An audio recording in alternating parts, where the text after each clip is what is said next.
గురుగారు, మరి ద్వాదశ రాశుల్లో ముఖ్యంగా ఫస్ట్ వచ్చేటువంటి రాశి మేషరాశి. మరి మేషరాశి వాళ్ళకి ఈ సంవత్సరం ఏ విధంగా అనుకూలించబోతోంది?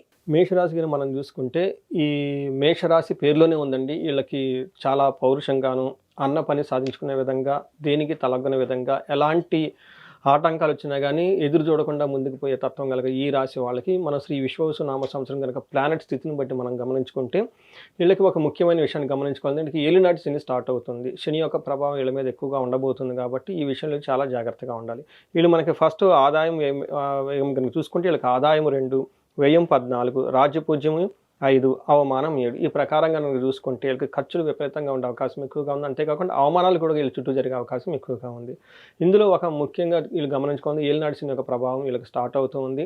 కొత్త కొత్త ప్రాజెక్టులు చేయకుండా ఉండటం, అలానే రిస్కీ పనులు చేయకుండా ఉండటం, తర్వాత వీళ్ళ చుట్టూ ఉన్న వాళ్ళని ఎక్కువగా వీళ్ళు మోసం చేసే అవకాశం ఎక్కువగా ఉంటుంది కాబట్టి ఈ విషయంలో జాగ్రత్తగా ఉండాలి.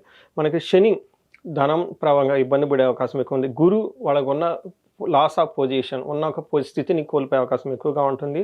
కేతు వచ్చేటప్పటికి పిల్లల విషయంలో కొంచెం చదువుల విషయంలో కొంచెం జాగ్రత్తగా ఉండాలి. అయితే వీళ్ళకి రాహు 11వ ఇంట్లో ఉండి చాలా చక్కటి సౌఖ్యాన్ని ఇస్తూ ఉండడం వల్ల రాహు వాళ్ళకి చాలా కంఫర్టబుల్గా ఉండే అవకాశం ఎక్కువగా ఉంది. ఈ విషయాన్ని గమనించుకొని వీళ్ళు చేయబోయే పనుల్లో ప్రతి పనుల్లో కొంచెం ఆలోచించి రిస్కీ పనులు చేయటం కానీ, పెద్ద పెద్ద ప్రాజెక్టులు చేయటం కానీ, వేరే వాళ్ళతో కొత్త వాళ్ళతో పరిచయాలు పెంచుకునేటప్పుడు చాలా జాగ్రత్తగా ఉండడం ఎంతైనా అవసరం. గురుగారు, మేషరాశి వాళ్ళకి ఏలినాటి శని ప్రభావం ఉంటుంది, ప్రారంభమవుతుంది అని చెప్తూ ఉన్నారు. మరి వాళ్ళు ఈ ఏలినాటి శని నుంచి, ఆ శని బాధల నుంచి తప్పించుకోవాలి అంటే ఎటువంటి పరిహారాలు పాటించాలంటారు? వీళ్ళకి శనికి, గురువుకి ఇద్దరికి సంబంధించిన చాలా పరిహారాలు చేసుకోవాలి. శనికి మనం చూసుకుంటే వీళ్ళకి ఏలినాటి శని టైంలో శని పిప్పలాద స్తోత్రం చదువుకోవటం, హనుమాన్ చాలీసా చదువుకోవటం, వెంకటేశ్వర స్వామి తిరుపతి తిరుమల వెంకటేశ్వర స్వామిని దర్శించుకోవటం, వీటితో పాటు శని యొక్క పీడలతో పాటు వీళ్ళకి గురువు కూడా సరిగ్గా సహకరించట్లేదు కాబట్టి గురువుకి సంబంధించి మనకి గుంటూరు దగ్గర కోటప్పకొండ త్రికోటేశ్వర స్వామి ఉంటారు. వాళ్ళు దక్షిణామూర్తి అవతారం. వీళ్ళని రెగ్యులర్గా దర్శించుకున్న